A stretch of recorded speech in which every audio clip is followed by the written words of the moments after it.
Hey everybody, I said that I would try to vlog every weekend, so here I am. Someone also recommended that I make a video about art, and I thought that was kind of a good subject since it seems like a butt ton of people who are mentally ill are very artistic or creative in some way, either by, music, writing, drawing, painting. There's a lot of people who are, who have behavioral problems or mental illness who are just freaking awesome in that way. And I just wanted to put out there how thankful I am that they are. Um, I kind of question, like, if there wasn't that many people who had issues out there, like how much art would actually be out there, like how much, how much really awesome, like, music would be out there. I mean, I'm sure there'd still be, some, but I mean, how much of it would, like, really be expressive and how much of it would be, like, some structured kind of normalness. I don't know if that makes sense, but I feel like there wouldn't be as much art if it wasn't for mentally ill people. And I just think that's kind of cool that, one of the things that, one of the good things about having these problems is the creative part. It's kind of a muse in a way. It's a weird thing. Like, having all these issues is, and then expressing it is kind of, it's interesting. If you're depressed, I don't know about anybody else, but when I was depressed, that's kind of like when I would come up with the most artwork. I would draw the most. I would just put more stuff out there. And I think that's because, I mean, it's you feel in a way, I don't know, when I was drawing more often because of depression, or when I was really sad and lonely, I felt like that was like one of the only, I mean, I could talk to other people about how I was feeling, but it just didn't feel, sorry, using the word feel a lot, it didn't feel like I was expressing what was really going on inside until I could put it on a piece of paper in a way. And still, to an extent, I still didn't feel like I was fully expressing it. Sometimes, I mean, I could just, I felt like breaking shit. But it seemed as though the artwork, or my drawings, or my, messing with oil pastels, I felt like I was expressing it better that way. I still do sometimes, but, and I draw, but I'm not, I'm not, like, I haven't been schooled on it or anything. I'm not great. I just do it because it, it feels good to me. And sometimes it doesn't feel good to me. I mean, I don't know if that's part of my mental issues or whatever, but sometimes I feel like I'm being pressured to draw better because of, just I guess expectations of myself and other from outside sources, I guess. So I feel like I have to be better, but at the same time, I'm like, fuck that. This is what I do. It makes me feel better, and it's always been that way. It's kind of weird. Like, when I was a kid, I drew a lot. I drew mermaids. I drew comic book heroes. I drew all kinds of cool stuff. And I was really, really good at it. But then as I got older, probably 13, I was drawing really well, but then I kind of slowed down. I was getting into hanging out with more people, and I just got into that whole teenage thing. And then I got pregnant, and then, I kind of got distracted by other things, and I kind of gave up on drawing. And then I kind of got back into it in my early 20s and late teens. And I mean, it's what's weird is I know that I'm not as good as I was when I was a kid, but I still do it. And I still want to continue doing it because it is definitely one of those outlets. And I don't know if I'm getting anything across here, but I'm just saying, like, it's always been something for me. It's been a source and outlet for the problems I've dealt with throughout my life. And it's just something that, especially when you have an excess amount of energy and like emotions.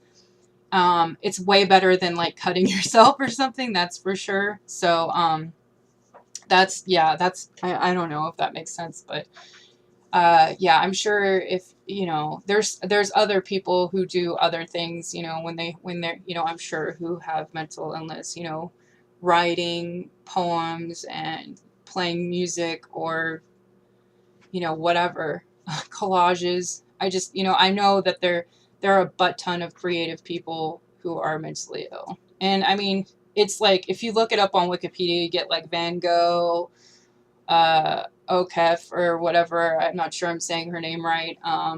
O'Keefe. I don't know if I'm saying her name right. Hopefully I'm not butchering it.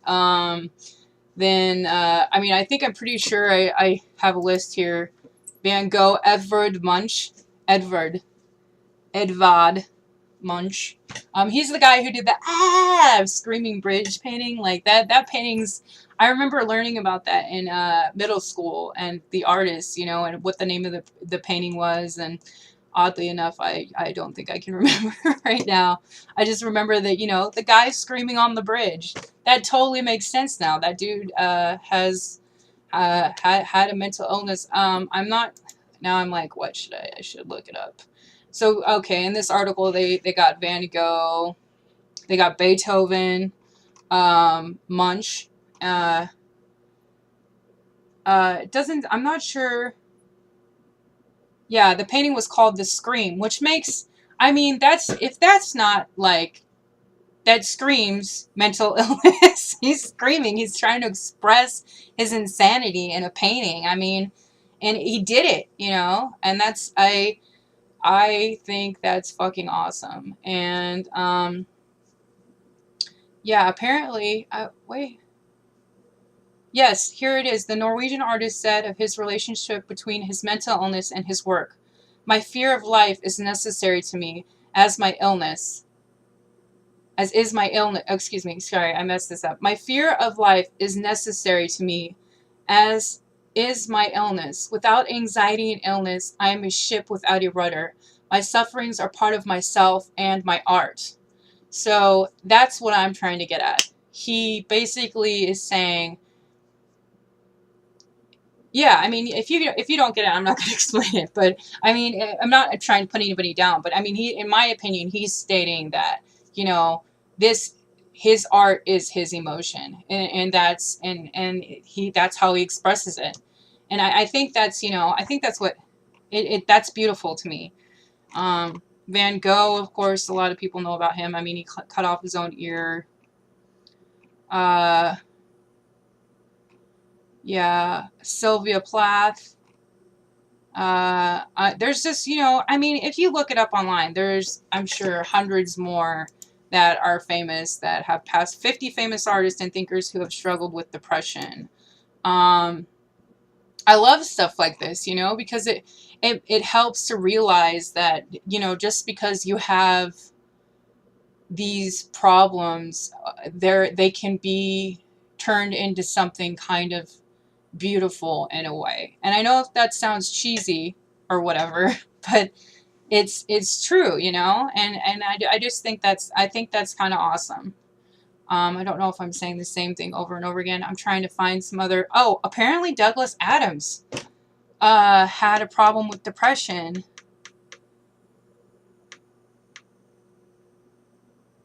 Oh, okay.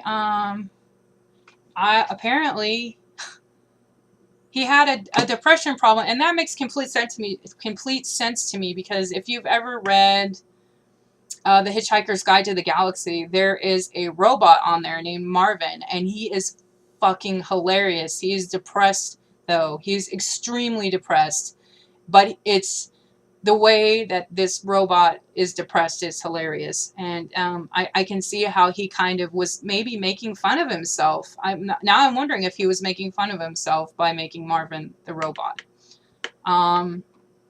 Woody Allen, I don't really...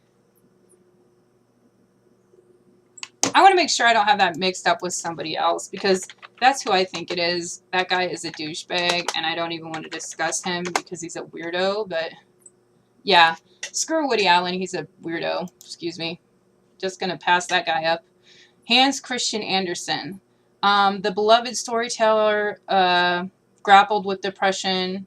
Okay, that makes sense to me because of his, if you read some of his stories, they're actually, I mean, if you can look back at history and just look at some of these people, you can tell, yeah, okay, that makes sense. That person probably, you know, had something going on, depression or something. But, and that's what's weird is all these beautiful pieces of art, music, books come from people who have struggled with things. And that's part of life. That's part of, you know, being human. And I'm glad that there are people who are willing to put themselves out there like that in some format and, you know, have it shared with other people. And, you know, that's what's beautiful about being mentally ill, about being depressed, about having these social problems, is that sometimes stuff like that comes out of it. And I know that sounds, again, super cheesy, but it's true. And I really hope that, you know, whoever's listening to this, you know, whatever you do, keep doing it, you know, keep putting it out there just so, you know, because someday, you know, somebody can look at it and, you know, maybe they'll feel, they'll recognize what you're feeling, and, you know, they'll be able to be like, hey, I don't know, that makes sense. But anyway, yeah, keep arting, keep recognizing the beauty in you, and despite, you know, what everybody else says, despite what everybody says about mental illness, there is beauty in mental illness and having these problems. There is. So anyway, that's pretty much my 2 cents for this weekend. I hope you guys enjoy. Please art, please create, please express whatever hurts, anger, love, happiness you're feeling, and put it out there in some format, because it needs to be out there. Anyway, have a good weekend.